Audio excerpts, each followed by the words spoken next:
I think we are in a vampire economy. This is my own term.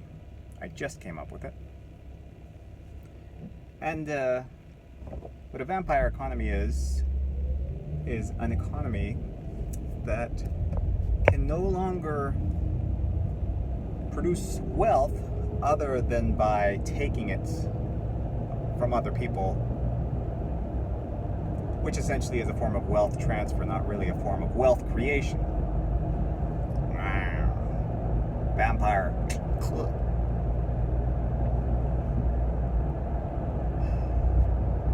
And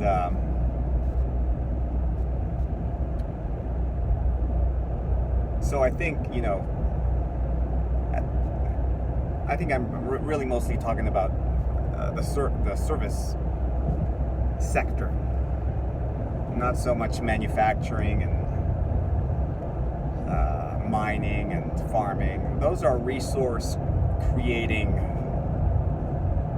industries, and those actually create wealth.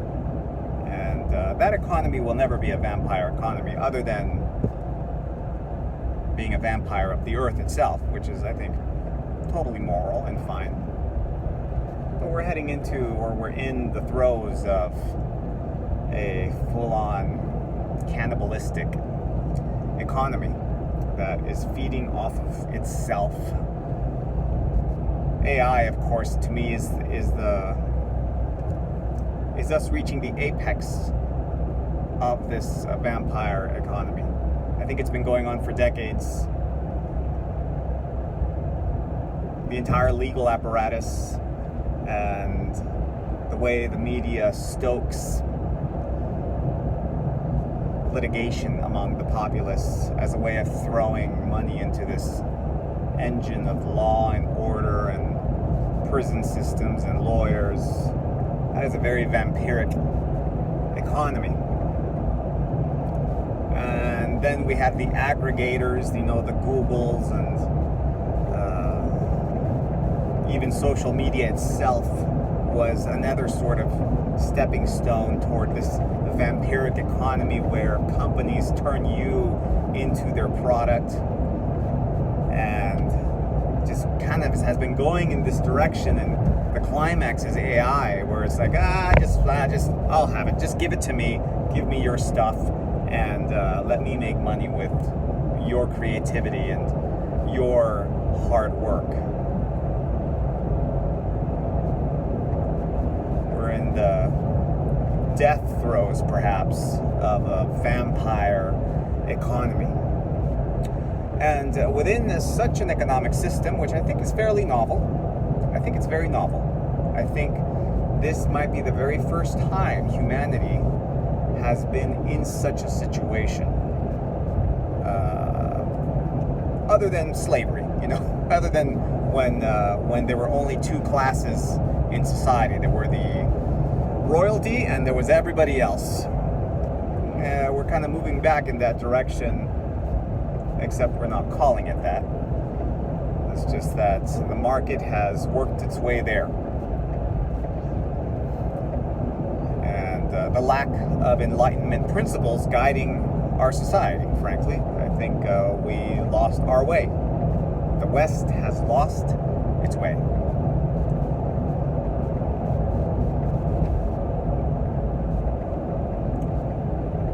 And what's going to be left? What's going to be left? What kind of jobs are going to be left? Well, in the service sector at least, bullshit jobs, which is a category of job, believe it or not.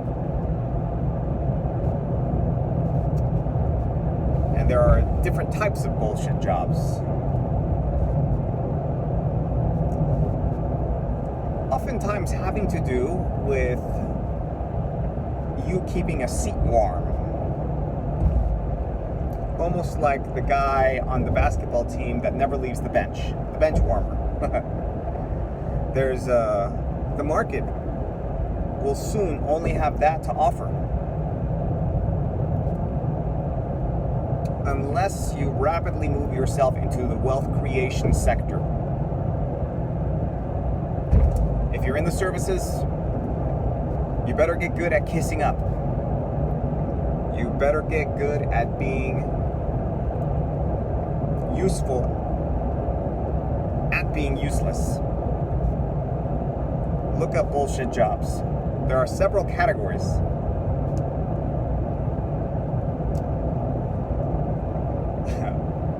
Like, for instance, the mid-level management guy hires so that he can kind of blame everything on for not panning out. He takes the business in a particular direction, it fails, he has this guy down below he can blame, he can put the blame on. There's those guys. There's the people who are hired specifically because they're not good at their job and they want to be able to create certain holes in the infrastructure.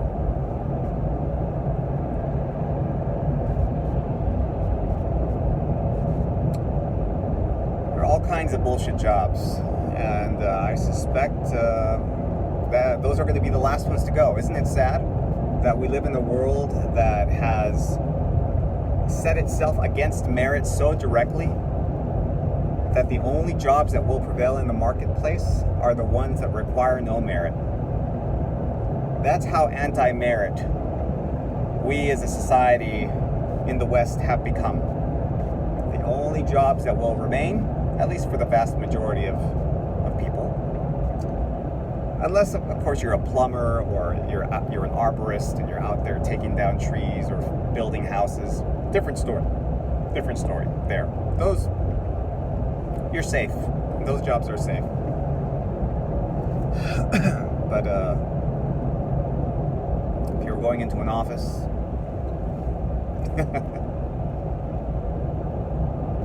bullshit jobs is where it's at. I'm curious, do you have a bullshit job? Or do you know of someone that has a bullshit job? And what category do they fall into? It's a subject I've only recently started to look into, and it fascinates me. So I'm curious what you guys know. Thanks for watching.